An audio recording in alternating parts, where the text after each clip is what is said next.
Whakalawhalai atu, hanea tu tola tau wala tal tutupu ke lata ia moi pōlia pō nei. Ka mata whangahua e taha masini wali tā fōu, ke lang mataya ki e tau ngahua he whahi tāwili maka ke tause e tau pala tū. Kua hawhangi e whale inu fōu slushy, ne kua whakafua e tau inu moko ke he mahina nei. Takalonga te tangata ne whakalataha tu ki tua sea he awhaiumu ko mole, ke lata mai tau whewa whetoko pele lakapi tawa amo. Whakahoko e tau whewa whainolo mai tau kalapu hakatau he motu.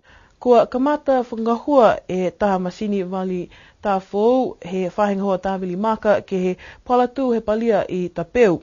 Ke kisia koe hanganga mitaki na kai e masini ke whakaonga laulahi atu whoki mai tau ngahua ke walia ke tau palatu he motu.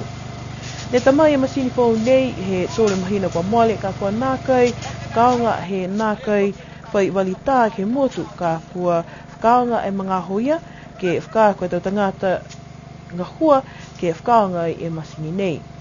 Ne talhau mai e takitaki he whahinga tāwili maka ko Wayne Harris Store kua mitaki e koloa fōu nei ha kua whakamukamuka e tau ngahua mo e lahi whoke puala tū kua maeke ke wali he tahai aho mo e lau tatai mitaki e tā ka whakaonga ke wali aki e puala tū nā kai tunga he mga whakamua.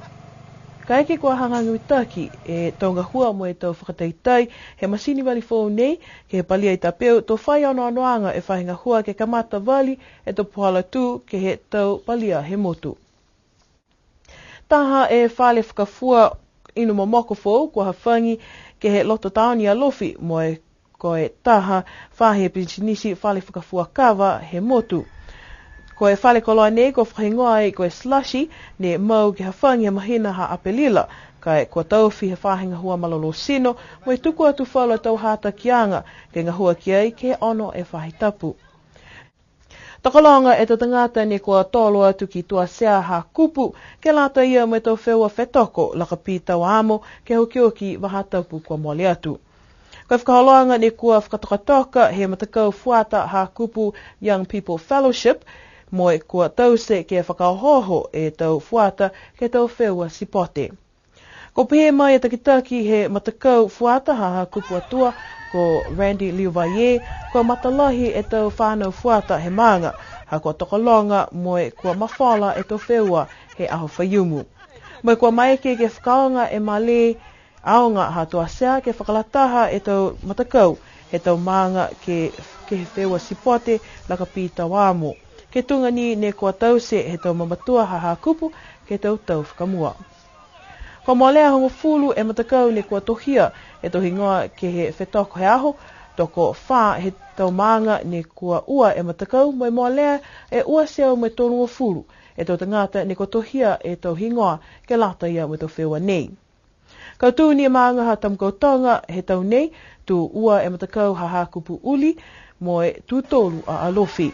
Ko whai pale foki ke lata mo ia e tangata ni kua tose e tau he pele ke lata ia mo e aho ko Hazel Tasmania ke lata mo e whamailonga he tau matua pinatu kia pui mamao wakano fisi.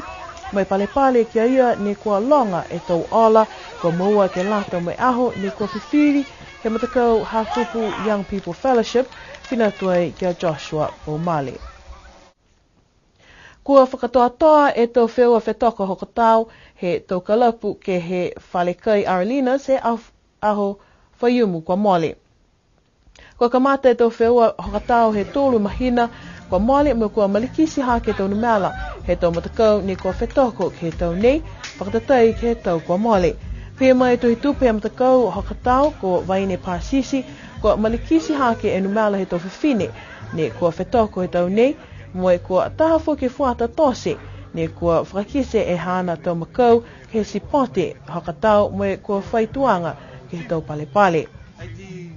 He au whaiumu kua tau se e toloa whetoko hakatau kalapu whakahiku ke he whakatoatoa ki e tau whewa hakatau ke he tau weweheanga he tau whiwhine, pia whoki me tau weweheanga he tau tāne, pele whakamua e tau kalapu to pele ai taki toko taha.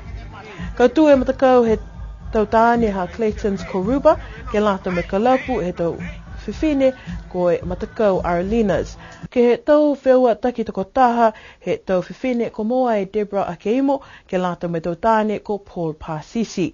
Ko whakapalepale ai e tangata ni unki mua tose tau, he mui ko Rocky Jackson, mui ko moa whukeia e palepale he tau ola katoa toa.